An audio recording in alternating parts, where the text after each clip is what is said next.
Magandang oras mga kababayan, narito na ang pinakabagong ulat sa magiging kondisyon ng ating panahon ngayong araw. May malaking pagbabago sa kilos at lakas ni Bagyong Inday. Bukod dito, lalong lumalakas ang habagat na magdadala ng malalakas na pag-ulan sa mga susunod na araw. Alamin natin ang pinakabagong impormasyon dito para naman lagi kang updated sa lagay ng ating panahon. I-click mo lang ang subscribe button. Sa kasalukuyan, ang sentro ng mata ni Super Typhoon Inday ay may layo na lamang na 540 kilometers sa silangan ng Apari, Cagayan. Taglay pa rin ito ang maximum sustained winds na nasa 175 kilometers per hour malapit sa sentro. May bugso hanggang 220 kilometers per hour at may central pressure na 945 hectopascal. Sa ngayon ay kumikilos ito pa west-northwestward sa bilis na 20 kilometers per hour. Pagdating sa lakas, nananatiling malawak pa rin ang sirkulasyon nito dahil ang strong hanggang typhoon force winds ay umaabot hanggang 900 kilometers mula sa sentro. Kaya kahit bagyang humina ito, nanatili pa rin itong isang typhoon category at mahalagang bantayan, hindi lamang ang sentro dahil malinaw na napakalawak at napakalakas pa rin ng impluensya ng sistema na ito, kaya hindi dapat baliwalain ang magiging epekto nito sa bansa. Samantala ngayong araw, mayroong tropical cyclone wind signal number 1 na nakataas sa maraming lugar sa Luzon.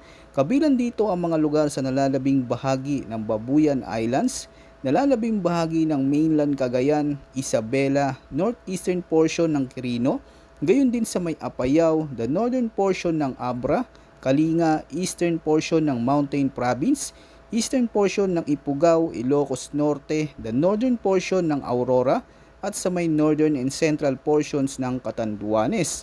Sa ilalim ng signal number 1, ang inaasang lakas ng hangin ay umaabot sa 39 hanggang 61 kilometers per hour at may minimal to minor na banta sa buhay at ari-arian. Tandaan, habang unti-unting dumadaan si Super Typhoon Inday sa pinakailagang bahagi ng bansa, inaasang mas magiging malakas ang epekto ng mga pagbugsong hangin, lalo na sa mga lugar na nakaharap sa open sea, sa mga matataas na bahagi ng kabundukan at sa mga komunidad na may magagaan o hindi matitibay na mga instruktura. Kasabay nito, inaasahan din magiging mas maalon at mas magaspang ang karagatan, lalo na sa mga baybaying lugar at mga isla sa Hilagang Luzon. Bukod dito, mahalagang tutukan din ang latest heavy rainfall advisory na inilabas ng Pag-asa ngayong araw.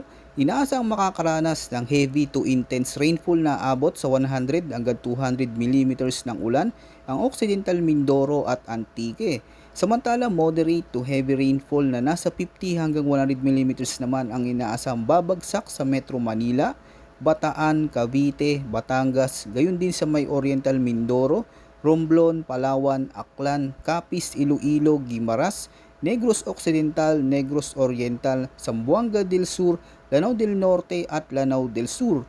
Pagsapit naman ng bukas, July 11, Saturday, mas lalawak pa ang lugar na maaring makaranas ng matinding pag-ulan na abot sa 100 hanggang 200 mm ng buhos ang mga lugar sa Occidental Mindoro, Zambales at Bataan.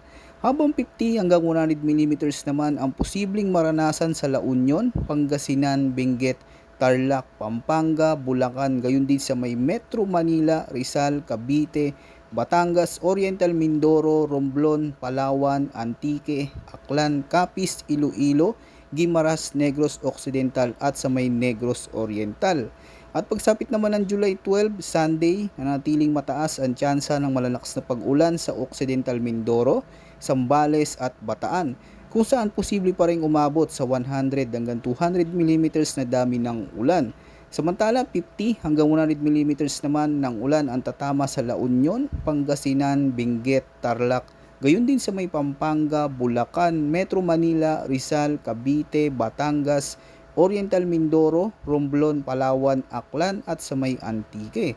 Mahalagang tandaan na maaari pang mas mataas ang aktual na dami ng ulan sa mga kabundukan at matataas na lugar dahil sa epekto ng terrain. Bukod dito, sa mga lugar na ilang araw nang nakakaranas ng tuloy-tuloy na pag-ulan, mas mataas ang banta ng pagbaha, pagguho ng lupa at mabilis na pag-apaw ng mga ilog at sapa. Para naman sa lagay at kondisyon ng hangin at karagatan sa Southern Luzon, Visayas at Ilaga at silangang bahagi ng Mindanao, inaasahan ng moderate to strong winds na magmumula sa west to southwest Ang coastal water dito ay moderate to rough na may taas ng alon na maaaring umabot sa 1.5 hanggang 3.4 meters. Samantala, sa nalalabing bahagi ng Luzon, light to moderate winds naman ang iiral mula sa southwest. At ang coastal water condition dito ay slight to moderate na may taas ng alon na nasa 0.6 hanggang 2.1 meters. Dahil sa ganitong sitwasyon, pinapayuhan ng maliliit na sasakyang pandagat na mag-ingat sa paglalayag dahil pwedeng maging mapanganib ang paglalayag lalo na kung may nabubuong thunderstorm sa paligid. At sa nalalabing bahagi ng Mindanao, light to moderate winds ang inaasahan mula northwest to west. Ang coastal water dito ay slight to moderate na may taas ng alon na abot sa pagitan ng 0.6 hanggang 1.5 meters.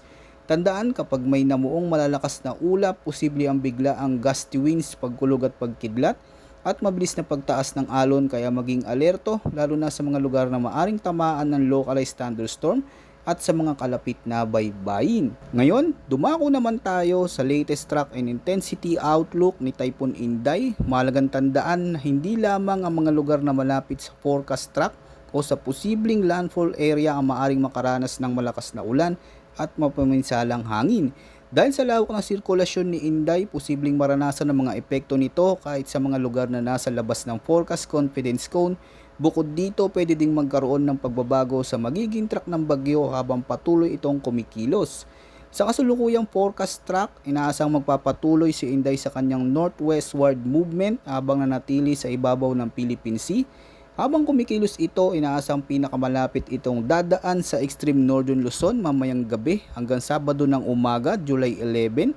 Bagamat hindi inaasang direktang tatawid sa malaking bahagi ng Luzon, sapat ang lawak ng sirkulasyon ng bagyo upang maramdaman pa rin ang epekto nito sa maraming lugar sa bansa.